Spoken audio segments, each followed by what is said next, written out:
Les combats ont été intenses il y a 6 jours, 54 tués dans les rangs de l'État islamique.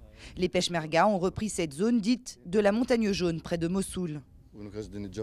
La situation est calme maintenant, sous contrôle. Et avec l'aide de Dieu, on ira encore plus loin et on nettoiera toute cette région. Il y a 3 semaines, on estimait qu'environ un quart du territoire kurde était aux mains de l'État islamique. Alors vous le voyez, victoire après victoire, les combattants Peshmerga reprennent du terrain, mais selon eux, il reste encore 5 à 10% de ce territoire toujours aux mains des djihadistes.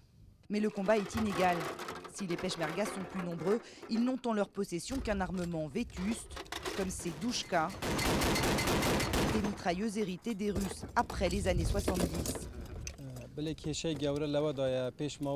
Le gros problème, c'est qu'en juin, 5 brigades irakiennes se sont enfuies. Les terroristes ont récupéré leur arsenal, des armes données par les Américains. Elles sont beaucoup plus modernes que les nôtres. Aujourd'hui, ces Kurdes ont besoin de chars et d'anti-chars. Barack Obama leur a promis un appui logistique. La venue de François Hollande marque un nouvel espoir. C'est une très bonne nouvelle, c'est ce que nous espérions. Grâce à ce soutien logistique, on se sent capable de se défendre. Une défense appuyée par la communauté internationale. Pour plus d'efficacité dans les bombardements, les Américains vont installer une base aérienne en territoire kurde à Erbil.